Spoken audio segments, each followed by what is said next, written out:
In the name of Allah who is merciful and most beneficent. Assalamu alaikum. Today my topic is work written by John Ruskin. Introduction of the essay class distinction दिखाएगी हमें इसके बारे में. Idle rich and idle poor, busy poor and busy rich. Idle poor वो होते हैं जो कि लेजी बैगर्स की तरह पड़े रहते हैं और कोई काम नहीं करते. इन दोनों के दरमियान हमें डिस्टिंक्शन करके दिखाएगी. उन्हें ऐसे लगता है कि they have 10,000 a year and many there are rich men as busy as their servants. इसके रिच लोग जो होते हैं वो इस तरह से बिजी होते हैं जिस तरह सर्वेंट्स होते हैं, और जो आइडल पुअर्स हैं वो लेजी बेगर्स की तरफ पड़े हुए हैं, और ये दोनों आपस में नेचुरल एनिमीज हैं एक दूसरे के. Upper class as corrupt and it happens always that upper class always remain corrupt and always involves in corruption, and lower class as lazy class. उन्हें लगता है उनके पास 10,000 ईयर्स हैं, वो पड़े रहेंगे लेजी बेगर्स की तरह. This classes only look for the faults of other classes. उसके रिच कहते हैं कि हम वो पुअर पर ब्लेम डालते हैं कि वो पुअर अपनी वजह से, जो कि पुअर्स लोग हैं वो ब्लेम डालते हैं रिच की वजह से कि उनकी वजह से वो लोग पुअर हैं. नेक्स्ट हमारे पास रस्किन ने दिया हमें डिफरेंशिएट वर्क एंड प्ले के दरमियान, पुअर एंड रिच के दरमियान, work by hand and brain, voice work and foolish work. First of all, we are going to discuss about the differentiate and distinction between work and play. Definition of play. Play is an exertion of body or mind made to pleasure ourselves and with no determined end. Means उसके play ऐसा काम होता है जिसको हम अपनी मर्जी से अपनी खुशी के लिए करते हैं, लेकिन इसका कोई determined ending नहीं होती.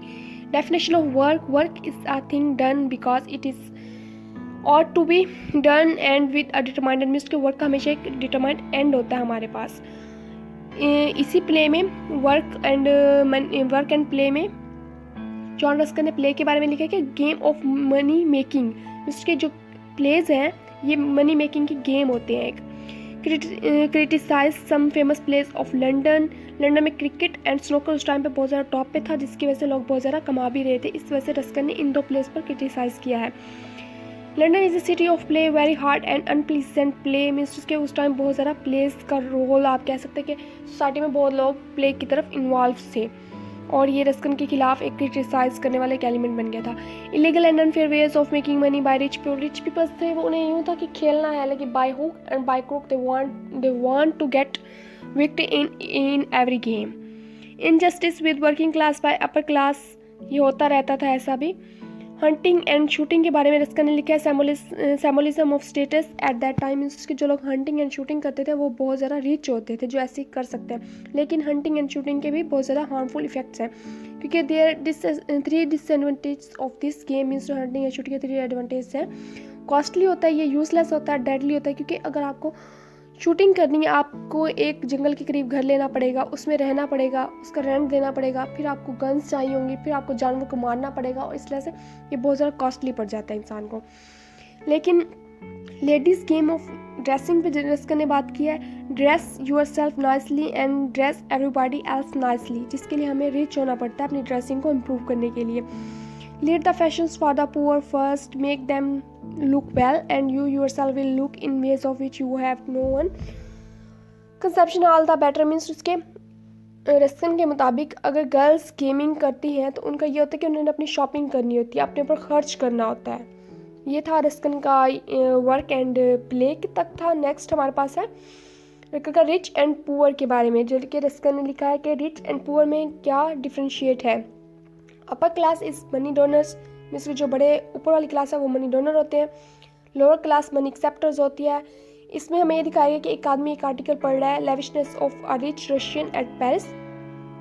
उसने आर्टिकल पढ़ा कि पेरिस में एक ऐसा इंसान भी रहता है कि जिसने स्पेंड 15 फ्रेंड्स. मीन्स उसके 15 फ्रेंड्स देकर उसने सिर्फ 2 पीचेस खरीदने हैं, जबकि एक और आर्टिकल उसी टाइम वो पढ़ रहा है रिच एंड पुअर के दरमियान डिफरेंशिएट हो रहा है ना. इस वजह से डिस्टिंक्शन दिखाई जा रही है हमें कि एक डेड बॉडी मिली है जो डंग हीप के ऊपर मिली है, वो बॉडी डेड बॉडी, और उस डेड बॉडी ने जो शर्ट पहनी हुई है उसकी पॉकेट में से बोन पिकर्स मीन्स उसके बोन्स मिली है. वो इस हद तक पुअर्टी का लेवल ये था कि वो बोन्स को पिक करके बेच कर कमाते थे. इस तरह से रिच एंड पुअर के दरमियान हमें डिफरेंशिएट दिखाया गया है. नेक्स्ट हम देखते हैं कि living style of life of rich, कितना प्यारा घर बना हुआ है. इस तरह से लाइफ ऑफ पुअर दिखाई गई है हमें. ये दोनों डिफरेंशिएट हैं और इस पर बहुत ज़्यादा फोकस किया है रस्किन ने. रस्किन के मुताबिक पर्पस ऑफ अ सोल्जर ये होना चाहिए कि objective soldier to fight and win battle means कि वो लड़े और जीत जाए, लेकिन उसके माइंड में कभी भी ये ख्वाहिश ना आए कि वो मनी के लिए कर रहा है ये काम। क्लर्जी मैन इज़ बैटरनाइज मीन्स उसके क्लर्जी मैन होते हैं वो कभी भी शादी नहीं करते, वो बस अपने रिलीजन के लिए अपने आप को वक्फ कर देते हैं और सारी ज़िंदगी यही काम करते हैं। Doctor is to cure patient, जिस तरह से डॉक्टर ने पेशेंट को क्योर करना होता है। No desire for money means उसके सोल्जर्स के लिए कोई भी डिज़ायर मनी की नहीं होनी चाहिए। उन्हें यूँ नहीं होना चाहिए कि उन्होंने पैसे कमाने, नहीं होना चाहिए कि अपने कंट्री के लिए उन्होंने जस्ट फाइट करनी है। नेक्स्ट रस्किन ने हमें जो डिफ्रेंशिएट दिया वो है work by hand and work by head. ये थर्ड डिफ्रेंशिएशन है या क्लास डिस्टिंक्शन है। बहुत आर इम्पोर्टेंट, रस्किन के मुताबिक बहुत आर इम्पोर्टेंट, इसके दोनों वर्क बाय हैंड और वर्क बाय हेड इंपॉर्टेंट है। Rough work done by rough man, जो बुरा काम होता है वो बुरे लोग करते हैं, अच्छा काम अच्छे लोग करते हैं। Gentle work by gentleman, nothing achieve by empty promises of flattery means इसके रस्किन का ये बात है कि आप वर्क बाय हैंड करें, वर्क बाय हेड करें, लेकिन करें सही। जस्ट बातें करने से कुछ नहीं मिलता, वो एम्प्टी प्रोमिसेस ऑफ फ्लैटरी में आ जाता है जिसके लिए कुछ भी नहीं मिलता। लेकिन रस्किन का मेन पॉइंट ये था कि इन दोनों की आप रिस्पेक्ट करें। रिस्पेक्ट इसलिए करें क्योंकि वर्क बाय जो हेड है वो आप एक ऑफिस पे बैठ के कर सकते हैं। Man working sitting in a room facilitated bye means कि रूम है वो बहुत ज़्यादा फैसिलिटेटेड है, उसमें हर चीज़ आपको प्रोवाइड की गई है। तो वहाँ बैठ के जो इंसान काम कर रहा है तो किसी बाहर फील्ड में काम करने वाले इंसान की सिचुएशन को ऑब्जर्व नहीं कर सकता, उसको फील भी नहीं कर सकता। इसलिए दोनों पेशों को मीन्स वर्क बाय हैंड के लोगों को और वर्क बाय हेड जो लोग करते हैं दोनों को एक दूसरे की रिस्पेक्ट करनी चाहिए। Work by hand, the work of a man sitting in front of a furnace और driving against the wind means कि ये काम बहुत मुश्किल है वर्क बाय हैंड। रस्किन ने हमें 2 एग्जांपल्स दी, फर्नेस की है दूसरी ड्राइविंग की वर्क बाय हैंड में। नेक्स्ट हमारे पास लास्ट डिफरेंशिएट जो आता है वो है vice work and foolish work. Vice work is sensible work and non sensible जो वर्क होता है उसको हमने फुलिश वर्क का नेम दे दिया। रस्किन के मुताबिक वो वर्क जो आपके गॉड को प्लीज करता है मीन्स उसको खुश करता है। Work against work with the permission of God means कि ऐसा वर्क जिससे आपके गॉड को हैप्पीनेस फील होती है या उसके ऑर्डर्स को फॉलो करते हैं वो वाइस वर्क होता है। लेकिन जो वर्क आप अपने गॉड की जो ऑर्डर्स हैं या रूल्स हैं उनको तोड़ के करते हैं वो आपका फुलिश वर्क में आ जाता है। रस्किन ने हमें 3 कैरेक्टर्स दिए हैं वाइस वर्क के। उसमें क्या है, ऑनेस्ट होते हैं आप लोग, ऑनेस्ट होना चाहिए, यूजफुल होते हैं वो वर्क्स, ये कैरेक्टर वाइस वर्क है। और चीयरफुल, ऑनेस्ट में यह क्या होता है, he says that without honesty we will be not able to do anything for you and yourself means उसके आप ऑनेस्टी के बिना आप कुछ भी नहीं कर सकते, कुछ हो ही नहीं सकता। और second attribute of vice work is useful. Useful work वही होता है जो कि ऑनेस्टी पे बेस करता है। ऑनेस्टी पे बेस क्या करता है, वाइस वर्क करता है। और चीयरफुल मीन्स जब इंसान वाइस वर्क करेगा, ऑनेस्टी दिखाएगा, वो वर्क उसके लिए यूज़फुल होगा तो उसकी लाइफ में भी बहुत ज़्यादा हैप्पीनेस आ जाएगी। मीन्स उसके लास्ट में वो कहना ये चाहता है, he says that God's kingdom is not to come outside but it lies inside of our hearts.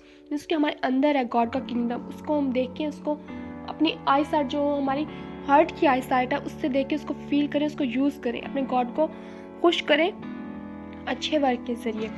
ये तो हमारे पास रस्किन के एक प्ले वर्क की एक समरी, लेकिन हमने ज़्यादातर फोकस वर्क पे ही किया है कि हर सूरत में वर्क तो होता ही है, वो वर्क एंड प्ले हो, पुअर एंड रिच वर्क करें, वर्क बाय हैंड हो, वर्क बाय ब्रेन हो, वर्क वाइस वर्क हो या फुलिश वर्क हो। I hope that you understand it.